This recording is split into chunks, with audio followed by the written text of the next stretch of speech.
मंच पर विराजमान मंत्रिपरिषद के मेरे साथी श्रीमान थावरचंद जी गहलोत जी, श्री कृष्णपाल जी, श्री विजय सांपला जी,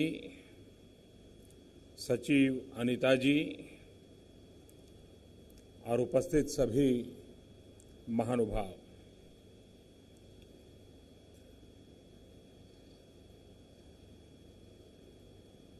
1992 में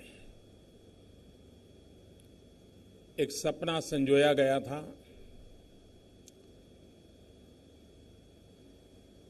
अंबेडकर जी के प्रति आस्था रखने वाले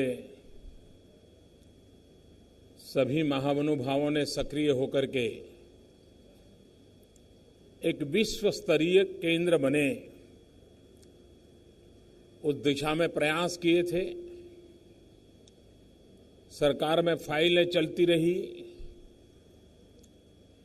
विचार विमर्श होता रहा।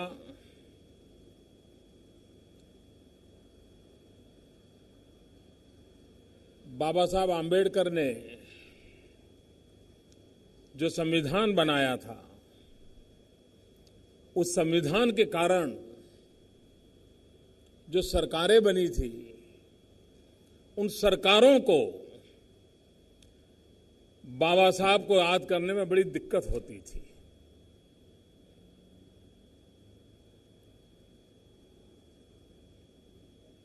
इतने साल बीत गए,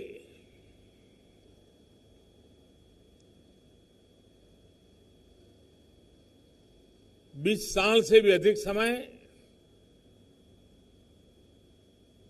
ये कागजों में मामला चलता रहा।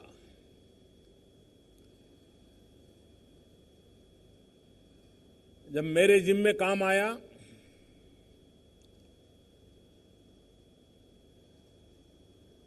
तो पीड़ा तो हुई कि भाई ऐसा क्यों हुआ होगा।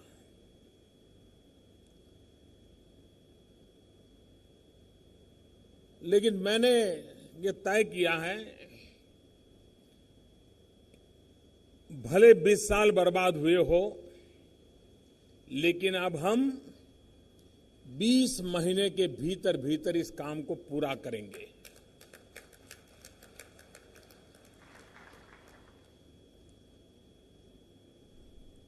कभी कभी व्यक्तिगत रूप से मैं सोचता हूं, अगर बाबा साहब आम्बेडकर न होते तो नरेंद्र मोदी कहां होते।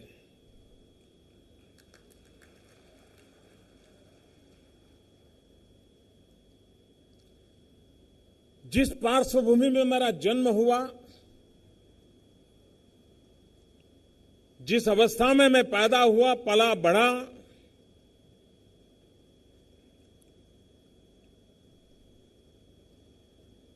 अगर बाबा साहब आम्बेडकर न होते तो मैं यहां तक नहीं पहुंच पाता।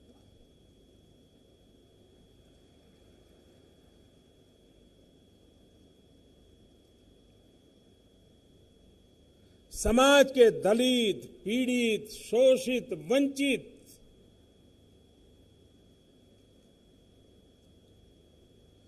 सिर्फ उन्हीं का भला किया ऐसा नहीं। और कभी कभी मैं जब ये सुनता हूं तो मुझे बड़ी पीड़ा होती है कि बाबा साहब आम्बेडकर दलितों के देवता थे। जी नहीं, वो मानव जात के लिए थे। और नहीं सिर्फ हिंदुस्तान में, विश्व भर के दलित, पीड़ित, शोषित, वंचित, उपेक्षित, उन सब के लिए वे एक आशा की किरण थे। और हमने भी गलती से भी बाबा साहब को छोटे दायरे में सिमट करके उनको अपमानित करने का पाप नहीं करना चाहिए। इतने बड़े मानवीय थे। अब कल्पना कीजिए वो समय, और जीवन भर हम देखें बाबा साहब को, वो सामाजिक अनटचेबिलिटी के तो शिकार थे ही थे, लेकिन मरने के बाद भी पॉलिटिकल अनटचेबिलिटी के शिकार बने रहे। देश को न सामाजिक अनटचेबिलिटी चाहिए, देश को न राजनीतिक अनटचेबिलिटी चाहिए। और इसलिए बाबा साहब का जीवन और उन्होंने संदेश भी क्या दिया, आज 21वीं सदी में भी हर सरकार के लिए वही काम मुख्य है जो बाबा साहब कह के गए। उन्होंने क्या संदेश दिया? शिक्षित बनो, संगठित बनो, संघर्ष करो। शिक्षित बनो। आज भी भारत की सभी सरकारें, उनके सामने ये प्रमुख काम है कि हम 100% लिटरेसी की ओर कैसे आगे बढ़ें, उस लक्ष्य को कैसे पार करें। हम बाबा साहब आंबेडकर के 125 मनाने जा रहे हैं, तब बाबा साहब ने हमें जो मंत्र दिया है, शिक्षित बनो, समाज के आखिरी छोर पर बैठे हुए इंसान को अगर हम शिक्षित बनाते हैं तो बाबा साहब को उत्तम से उत्तम श्रद्धांजलि होगी। 125 साल मनाने का वो उत्तम से उत्तम तरीका होगा, क्योंकि ये वही लोग हैं जो अभी भी शिक्षा से वंचित रह गए हैं, जिनके लिए बाबा साहब जीते थे, जीवन भर जूझते थे। और इसलिए हमारे लिए एक सहज कर्तव्य बनता है, और उस कर्तव्य का पालन, भारत को ऐसा संविधान मिला है जिस संविधान में द्वेष और कटुता को कहीं जगह नहीं है। आप कल्पना कर सकते हो, दलित मां की कोख से पैदा हुआ एक बालक जिसने जीवन भर जाति के नाम पर कदम कदम अपमान सहा हो, सम्मान से जीने के लिए कोई व्यवस्था न हो, ऐसे व्यक्ति के दिल में कितनी कटुता, कितना रोष, कितनी बदले का भाव हो सकता था।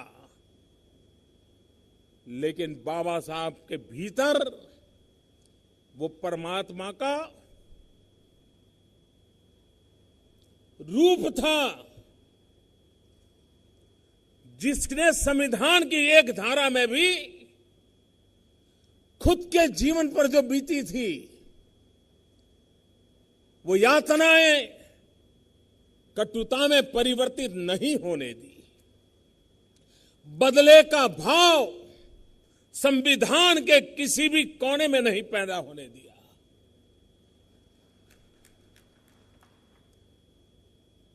इतिहास कभी तो मूल्यांकन करेगा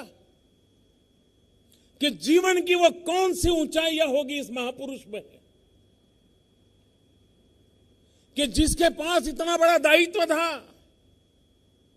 वो चाहते उन स्थितियों में ऐसी बात करवा सकते थे, लेकिन नहीं करवाई। मूल में कटुता, द्वेष, बदले का भाव न उनके दिल में कभी पनपने दिया, न वो आने वाली पीढ़ियों में पनपे, इसके लिए कोई जगह उन्होंने छोड़ी। मैं समझता हूं हम संविधान की बात करते हैं, लेकिन उन पहलुओं की ओर कभी देखते नहीं है, उस सामाजिक अवस्था की ओर देखते नहीं है। मुझे खुशी है मैं उस प्रदेश में पैदा हुआ जहां सयाजीराव गायकवाड़ ने बाबा साहब आंबेडकर का गौरव किया था, उनको सम्मानित किया था, उनके जीवन को गर्वभर स्वीकार किया था। और बाबा साहब आंबेडकर ने हमेशा न्याय प्रियता को प्राथमिकता दी। आज हम सब, जैसे मैं कहता हूं ना, संविधान जो मेरे जैसे व्यक्ति को भी कहां से कहां पहुंचा सकता है। ये इलेक्शन कमीशन की रचना बहुत कम लोगों को मालूम होगा कि उस समय उनको निष्पक्ष चुनाव का महात्म्य क्या होता है, लोकतंत्र में निष्पक्ष चुनाव की ताकत क्या होती है, उस बात के बीज बोए उन्होंने इंडिपेंडेंट इलेक्शन कमीशन की रचना करके। ये बाबा साहब की सोच थी। और आज हम सब एक ऐसी व्यवस्था पर भरोसा करते हैं कि हिंदुस्तान के सभी दल कितना ही विरोध क्यों ना हो, लेकिन इलेक्शन कमीशन की बात को गर्व के साथ स्वीकार करते हैं। बाबा साहब ने व्यवस्था में दी। उनकी न्यायप्रियता देखिए।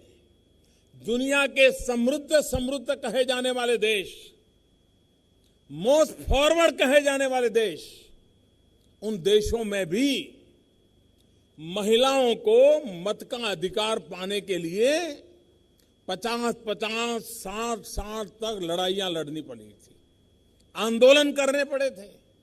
महिलाओं को मत का अधिकार नहीं था, वोटिंग राइट नहीं था। पढ़े लिखे देश थे, प्रगतिशील देश थे, धनवान देश थे, लोकतंत्र की दुहाई देने का जैसे उनका मोनोपोली था। लेकिन एक दलित मां की कुख से पैदा हुआ बेटा संविधान के पहले ही दिन हिंदुस्तान के अंदर माताओं बहनों को वोट का अधिकार दे देता है। ये न्यायप्रियता थी उनकी। भारत एक फेडरल स्ट्रक्चर है। संघीय ढांचा आगे चलकर के कैसे चलेगा, व्यवस्थाएं कैसी होगी, मैं नहीं मानता हूं सामान्य मानवी 50-60 साल के बाद क्या होगा वो देख पाता है। मैं नहीं मानता हूं। आज हम देखते हैं हमारे संघीय ढांचे को मजबूत बनाए रखने के लिए कितनी कितनी बारीक बारीक चीजों पर ध्यान देना पड़ता है। और फिर भी कहीं न कहीं तो कोई गलती रह जाती होगी। ये बाबा साहब आंबेडकर थे जिनको इस बात की समझ थी कि उन्होंने संविधान की रचना के साथ एक स्वतंत्र फाइनेंस कमीशन की कल्पना रखी। जो फाइनेंस कमीशन केंद्र और राज्यों के आर्थिक संबंधों और संतुलन और धन के वितरण की व्यवस्था को स्वतंत्र रूप से गाइड करता है। और आज भी वो व्यवस्था पर सब भरोसा करते हैं और चलते हैं। इस बार राज्यों को 42% तक राशि मिली है। हिंदुस्तान के इतिहास की बहुत बड़ी घटना है ये। यानी एक प्रकार से राज्यों ने कल्पना नहीं की हो उतने धन के भंडार इस बार मिल गए। पहली बार ऐसा हुआ है कि देश की टोटल जो तिजोरी माने राज्य और केंद्र की मिलकर के तो करीब करीब 60% से ज्यादा, 65% से भी ज्यादा अमाउंट आज राज्यों के पास है। भारत के पास मात्र 35% अमाउंट है। ये ताकत राज्यों को कैसे मिली है?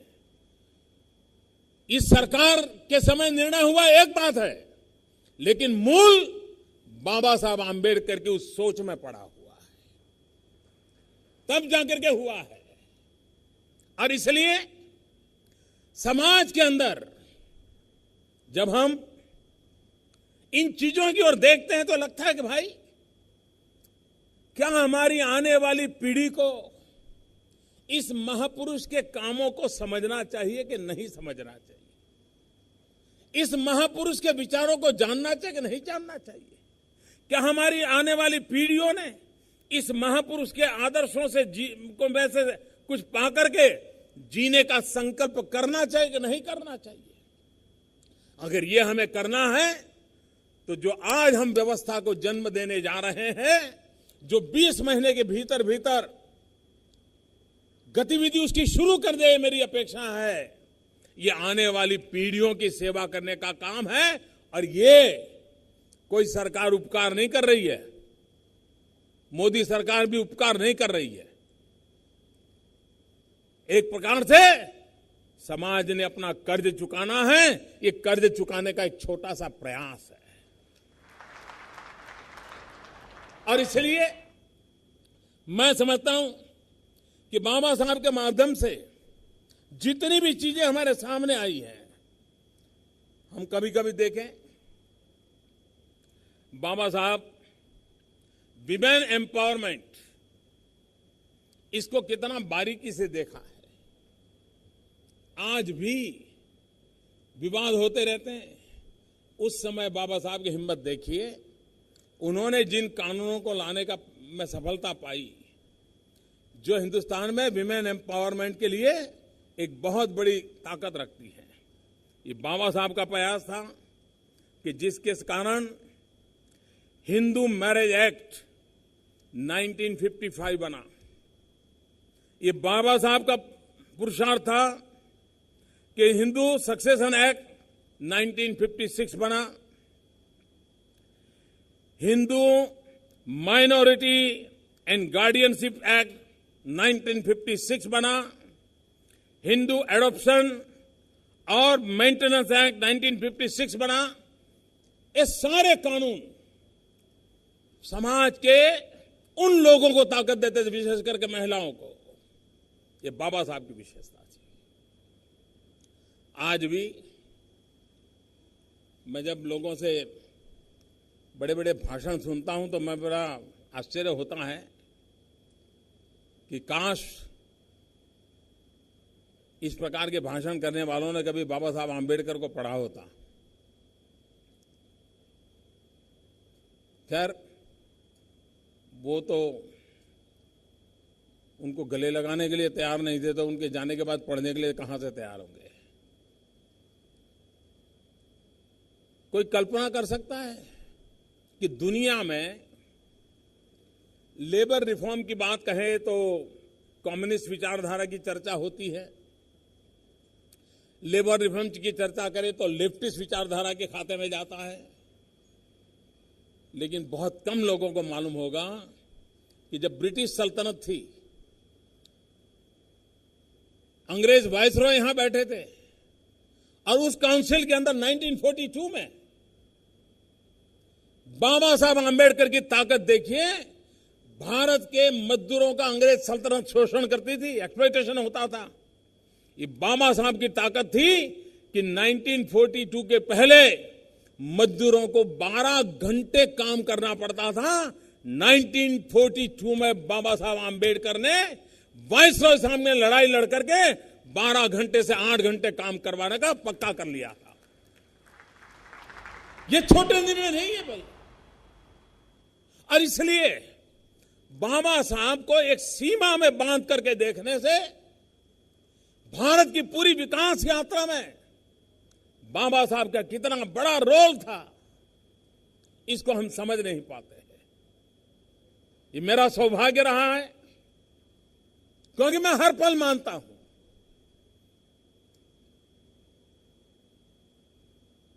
और अपने जीवन को देख करके मुझे हर पल लगता है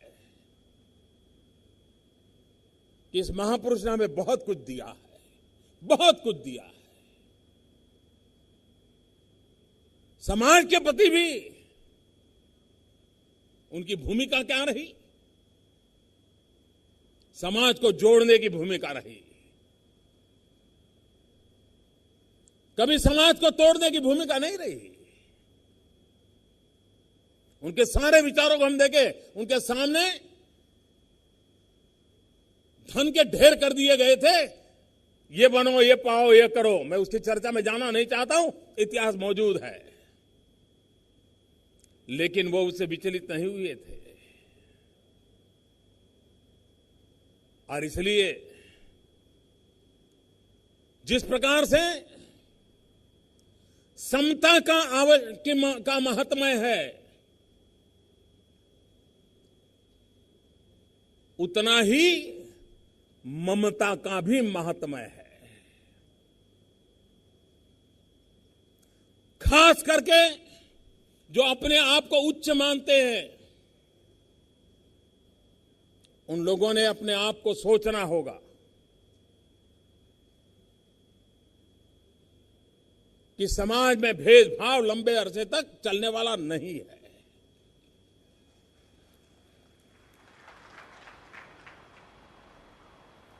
इसे स्वीकार करना होगा।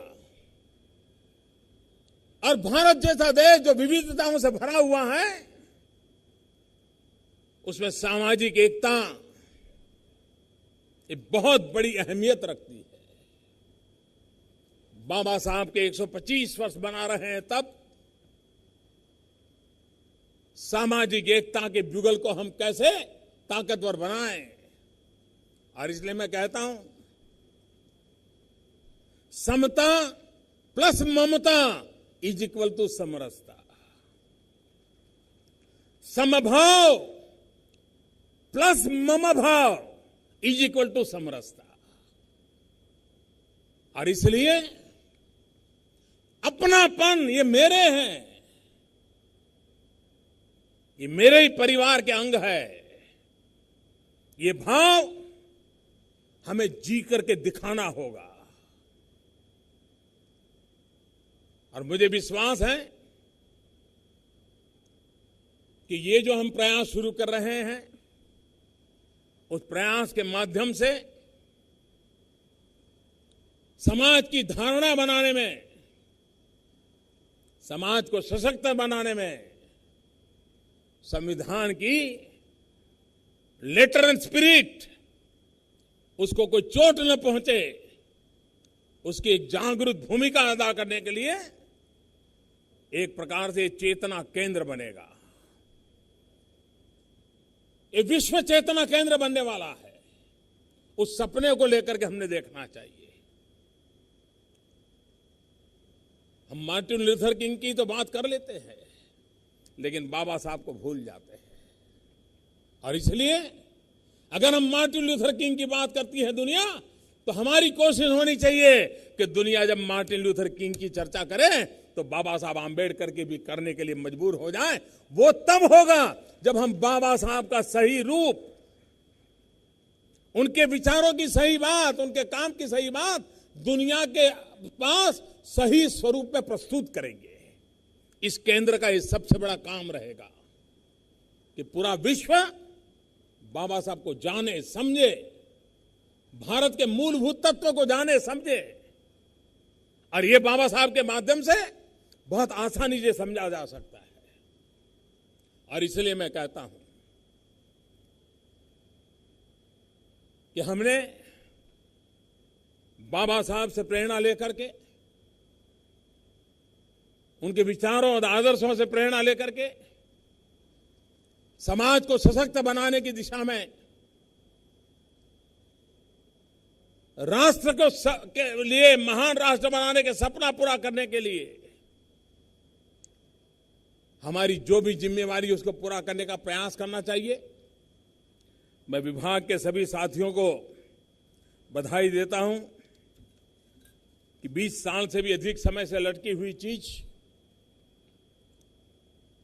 एक प्रकार से पॉलिटिकल अनटचेबिलिटी का शिकार हुआ प्रोजेक्ट है, उससे मुक्ति दिलाई है। अब आने वाले 20 महीनों में उसको पूरा करें, लेकिन ये भी ध्यान रखें कि उसका निर्माण इस स्तर का होना चाहिए ताकि आने वाली शताब्दियों तक वो हमें प्रेरणा देता रहे। ऐसा निर्माण होना चाहिए। मैं फिर एक बार बाबा साहब आंबेडकर को प्रणाम करता हूं और 125 वर्ष ये हमारे भीतर ताकत दें, हमें जोड़ने का सामर्थ्य दें सबको साथ लेकर के चलने का सामर्थ्य दे। समाज का आखिरी छोर पर बैठा हुआ इंसान वो हमारी सेवा के केंद्र बिंदु में रहे। ऐसे आशीर्वाद बाबा साहब के निरंतर मिलते रहे ताकि उनके जो सपने अधूरे हैं वो पूरे करने में हम लोग भी कुछ काम आए। इसी एक अपेक्षा के साथ फिर एक बार मैं विभाग को बहुत बहुत शुभकामनाएं देता हूं। बहुत बहुत धन्यवाद।